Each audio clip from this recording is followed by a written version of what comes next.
Good morning and welcome to Breakfast with Roger Johnson and Victoria Fritz. Hello, good morning. Our headlines today.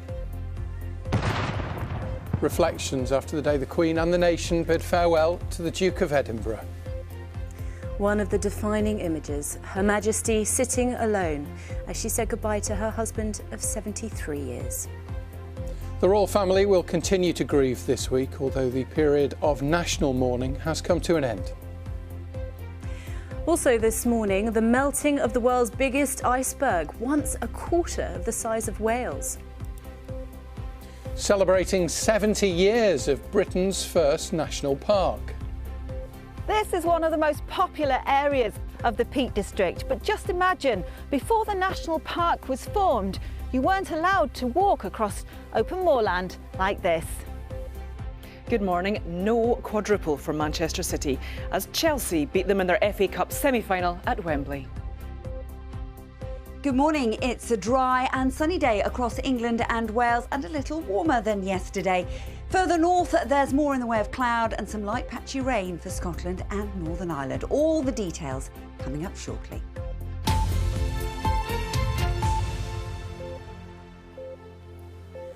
Hello there, it's Sunday the 18th of April. Our top story. The royal family has honoured the Duke of Edinburgh's humour and humanity as he was laid to rest at St George's Chapel, Windsor. The service was restrained in line with the Duke's wishes and coronavirus guidelines.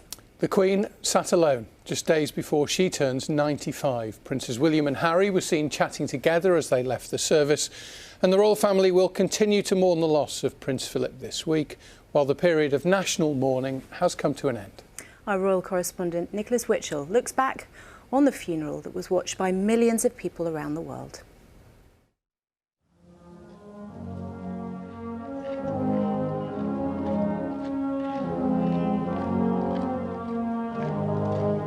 Drawn up in the spring sunshine on the castle's quadrangle were the military detachments. They stood with heads bowed and rifles reversed. The scale was smaller than would have been the case without the pandemic, though that's hardly something that would have troubled the Duke. He, after all, had choreographed much of what was to follow. The Land Rover hearse, which the Duke had helped to design, moved to its position by the state entrance.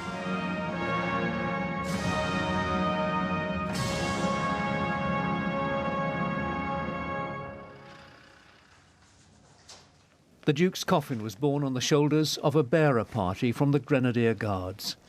The coffin was covered with the Duke's personal standard and surmounted with his sword and naval cap and a wreath from the Queen. With great care, it was placed on the hearse. Behind the hearse were members of the royal family who were walking to the chapel, headed by the Prince of Wales. A royal salute sounded, and the first sight of the Queen, accompanied by a lady-in-waiting in the state Bentley, taking position as the order was given for the procession to step off.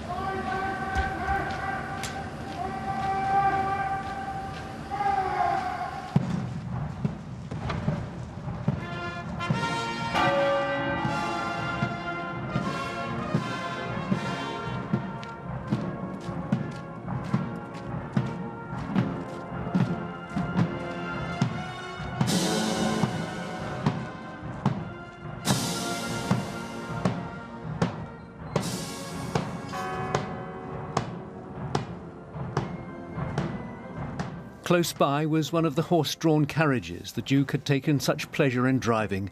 On the seat, his cap and gloves. Among the members of the family walking behind the coffin were Princes William and Harry, the focus of so much attention, walking with their cousin Peter Phillips between them.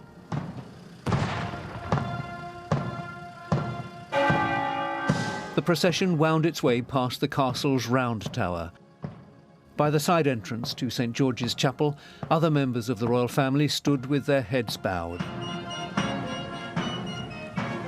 The Queen made her way into the chapel, pausing to look back as the hearse moved on down the hill.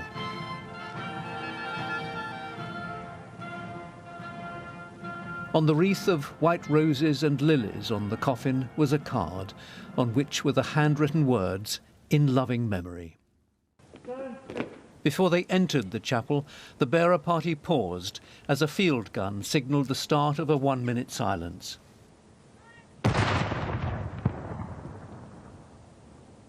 The service began with a tribute to the Duke from the Dean of Windsor. We have been inspired by his unwavering loyalty to our Queen, by his service to the nation and the Commonwealth, by his courage, fortitude and faith. The small congregation sat in its family groups. The Queen sat alone. So did Prince Harry. After the prayers and the commendation, a distinctive touch typical of the Duke, Royal Marine buglers sounded the Royal Navy's call to action stations.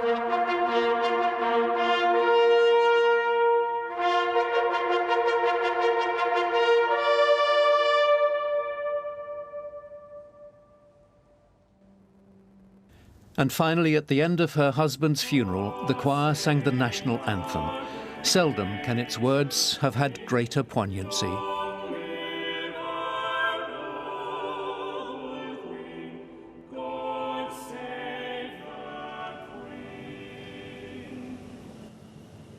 The family mourners departed, a widowed queen to her castle, and two brothers, William and Harry, walked away together alongside the Duchess of Cambridge. The Duke of Edinburgh is gone, but the brothers know that he would have wanted the family to move on and for differences to be healed. Nicholas Witchell, BBC News. Well, our correspondent Helena Wilkinson is at Windsor for us. Helena, although of course the official mourning period is now over, this is still very much a time of reflection, isn't it, for many? Yes, absolutely. And the royal family will continue to observe a further week's mourning. We expect the flags that were lowered to half-mast after the Duke died last Friday to be raised later on this morning. But here very much in Windsor, a day of reflection after what was a very intimate, private family funeral that was watched by millions across the world. And it was a funeral, as we've just heard, that had been planned by the Duke of Edinburgh over many years, from the Land Rover that he designed and modified to the songs that were sung in the chapel service yesterday. But the most striking image, of course, from yesterday, and the saddest of images, was the Queen herself in the chapel. Of course, over the last year, she had bubbled with her partner, her husband, Prince Philip, but yesterday she sat alone because of COVID restrictions in the chapel itself, and she looked onto the coffin and she said goodbye to her husband of 73 years. And last night, the royal family tweeted this very poignant picture of the Duke of Edinburgh after the funeral. Thanks very much, Helena. Now, more than 200,000 new COVID cases have been recorded in India for 3 days in a row, taking the total number to nearly 14.5 million. Now, that makes it the world's second worst infected country behind the United States. We're joined now by our South Asia correspondent, Rajini Vaidyanathan, who is in Delhi for us this morning. Rajini, thank you for joining us this morning. Huge numbers, which must be causing a good deal of concern. Yeah, huge numbers. And actually, in the last half an hour or so, we've got the latest figures for the last 24 hours. Another record increase. We keep saying that day after day here at the moment. More than 261,500 new cases and more than 1,500 deaths. And it is worth pointing out that some experts believe that the death toll and the case toll is actually far higher. We've seen in some parts of the country reporters counting the number of bodies in crematoriums and saying it just doesn't match with the figures that are officially being released. So it could be an even far higher toll. We are also hearing and seeing distressing scenes around the country, families trying to get their loved ones into hospitals, ambulances lining up outside, trying to get patients in. And on social media, lots of messages desperately being posted by people saying, have you got a bed? Have you got oxygen? Have you got medicine? It really does feel like a very dire situation here at the moment. Rajini, thank you very much indeed. Now, the two Russian men suspected of carrying out a poison attack in Salisbury in 2018 have now been linked to an explosion at an arms depot in the Czech Republic. Yeah, the Czech authorities have issued pictures of Alexander Petrov and Ruslan Bashirov, who they say were in the country when the blast happened in 2014, leaving 2 people dead. A senior Russian parliamentarian has called the claim absurd. Now, the time is 6:10 in the morning. I just want to tell you about this story. What was once the world's largest iceberg has finally broken apart. A68, as it was known, covered an area of nearly 2,300 square miles when it broke away from Antarctica in 2017. Yeah, the satellite images now show that the megaberg has virtually gone. It's broken down into countless small fragments that the US National Ice Centre says are no longer worth tracking. Here's our science correspondent, Victoria Gill. A 1 billion tonne block of ice. When iceberg A68 broke away from Antarctica back in 2017, it measured more than 2,300 square miles, a quarter the size of Wales. It was only by imaging it from space that scientists could actually follow the massive iceberg's journey as it inched its way north.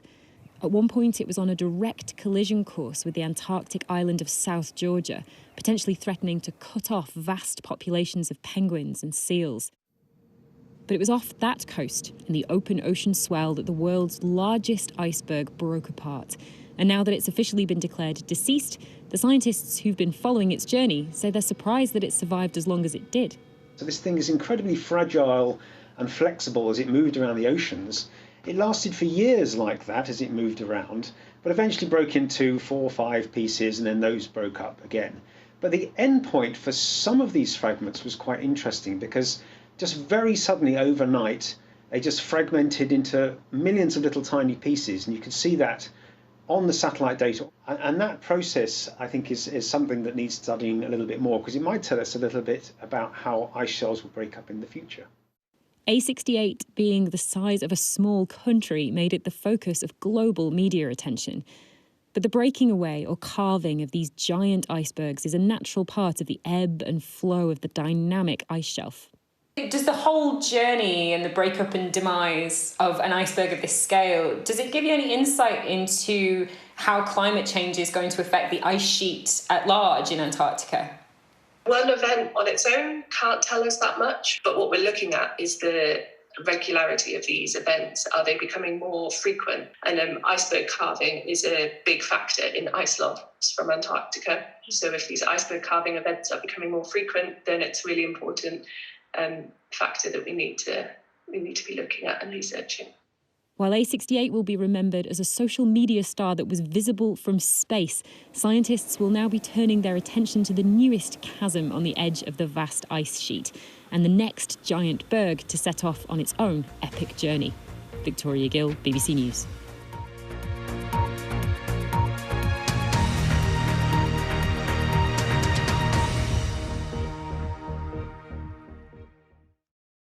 See the headlines as they happen and watch BBC News live in the app and get the full story with bbc.co.uk/news. Follow the story for all the latest with BBC.